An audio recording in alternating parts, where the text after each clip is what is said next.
I'm Nick. Stuart. Justin. And my name is Trisha. And my name is Isela, and I'm going to tell you a couple stories. So there was this young lady who was driving home on Christmas Eve. She wanted to surprise her family. She was coming home from college. You know, she was excited to see them. She hadn't been home in a while. So she was driving home and it was dark outside. There wasn't really anybody around, so, you know, she thought the roads were safe. She didn't think she was going to be in any danger. Of course, nobody knew she was on the way because she was surprising them. When all of a sudden you hear her brakes squeaking and you hear a lot of commotion going on. So she had been T-boned by an 18-wheeler. She was ejected from the vehicle and her life was taken. Her parents went from sleeping peacefully to being notified on Christmas Eve that their daughter had been passed away. They were told that if their daughter had simply put on her seatbelt, simply taken 3 seconds of that car ride to put on a seatbelt, she could have been saved. She could still be here today, and she could have been opening presents with her family on Christmas Eve.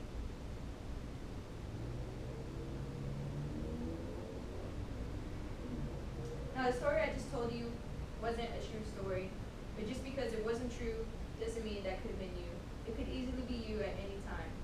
But this here is my story. I'm going to tell you about when I went to Guam and I did rollover training. They told me to get inside of a Humvee and they would flip it. I didn't realize how much seatbelts could save your life until that moment. I was actually scared before this happened. I'm never scared when I get into a vehicle. I don't care about my seatbelt. If I'm not driving, I don't buckle up. If I'm a passenger, I don't care because there are seats in front of me to save me. But this day, I got inside a Humvee just like the one on this picture, and they flipped me over. I was upside down and my equilibrium wasn't on point. I didn't know what I was doing. I didn't know which hand to unbuckle my seatbelt with. I just felt like the whole world had been flipped. Coincidence, because it had been.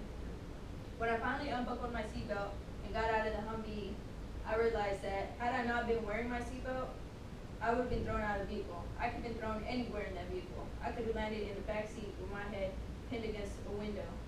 Anything could happen if I wasn't wearing my seatbelt. But since I was simply hanging there. This could be you. Now, as I was telling my story, when I was younger, I didn't wear my seatbelt. I hated feeling choked. I hated feeling like I wasn't able to move. But if I didn't wear my seatbelt, I could have ended up just like this guy right here. And honestly, it's not worth it to me. I'd rather just buckle up for a short ride and save my life. According to the Association for Safety and International Road Travel, nearly 1.3 million people die each year, simply because they're stubborn and they won't buckle up.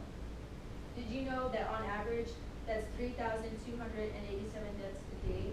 That could be your mom, it could be your sister, your brother, it could be somebody who's important to you, it could be your loved ones. Now, according to the Association for Safety International Road Travel, there could be, this will be the 5th leading cause of death by the year 2030. Now, if you're ejected from a vehicle, you're 30 times more likely to die. More than half of all traffic deaths are among people ages from 15 to 44. That being said, it's not only children who rebel against wearing seatbelts, it's adults too. Now, children get their habits from the adults, and with that being said, adults, you need to be leaders, you need to lead from the front, you need to show your children, you need to show your passengers that they need to buckle up.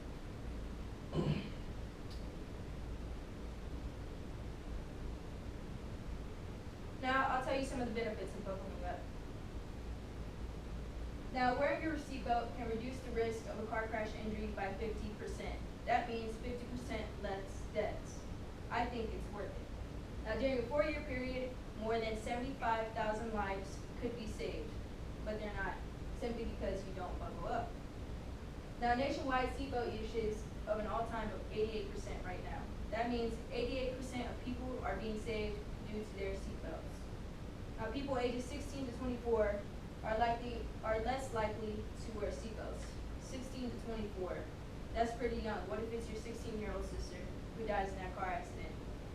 Now, with that being said, males are usually less likely to wear seatbelts than women. I understand you males like to feel cool and you like to be speed racers and you want everybody to see you with a perfect image, but do you think your life is really worth it? Now, according to the CDC, seatbelt usage means less lives are being spent, and you can reduce injuries, of course, and the lower cost to society, which means you don't have to pay for your vehicle to be impounded, you don't have to pay medical bills, you don't have to pay for things such as that. You also don't have to spend time in jail for having one of your passengers die. Now these yellow states here are states that all use seatbelt laws. There are two types of seatbelt laws, the primary and the secondary. The primary seatbelt law is that if an officer sees you not wearing your seatbelt, he can pull you over. Secondary is if he sees you also doing another violation as well as not wearing your seatbelt, for example, speeding and not wearing your seatbelt, he can go ahead and issue you a traffic ticket. This could be you. Now, do you want this to be you? As I said before, what if it was somebody you cared about? What if it was you? What if it's one of your passengers? It's not only the driver who's at risk for falling out of vehicle, for being ejected out of vehicle, it could be the passengers too. Now this can happen at any time, at any point. This young lady that I told you in the first story, she wasn't expected to go home, but she did. Now, I know people who have been close to their houses, like a block away, and they get into an accident. They weren't wearing their seatbelt because they didn't think it was worth it. It doesn't matter how far your destination is. If you just buckle up, you can save a life.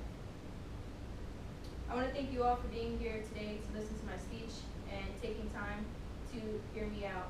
If I can just cause any effect on any of you to wear your seatbelt, I know that this speech was worth it. Are there any questions? I got a question. I have a sister, she got a niece. I love my little niece to death.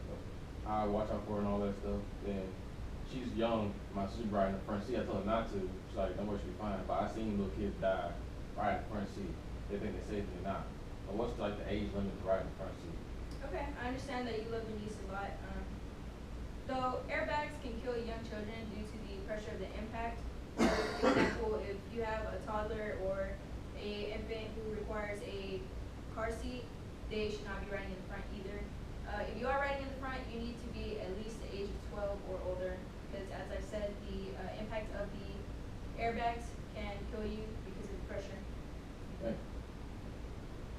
I saw a question. Yes.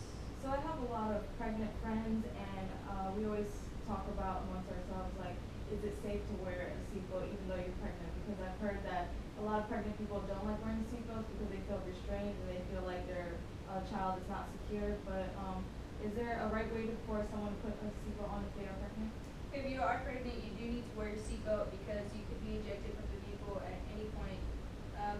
I understand that it's not comfortable to wear your seatbelt when you're pregnant due to having a larger belly, but when you do wear your seatbelt, you need to make sure that it's across your chest in between your breasts. Make sure that it's away from your neck so that it doesn't cut off your air circulation. Also make sure the lap part of the seatbelt is pressed firmly on your hips so that you don't have a lot of movement. Therefore, the belly will be secured in between the area of your bottom seatbelt and the chest seatbelt. So this way, if anything happens, you are secure and the child is secure as well. I have a question. So, I also went to Guam, and when we did the Humvee rollover, I sat in different positions, and, you know, I feel like to me it's that the driver's seat is the safest, but, do you know which seat in the car would be the safest? Okay, in a normal vehicle, the back center seat will actually be the safest because that's the seat less likely to have any type of impact. For example, if you're on the side seat in the back, there's a seat in front of you which can cause you to hit your head on it or anything like that. You can get a concussion.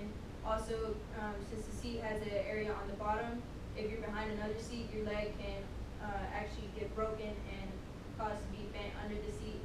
So things like that you need to watch out for. If you have any chance to, you should ride in the center back seat. It's always the safest.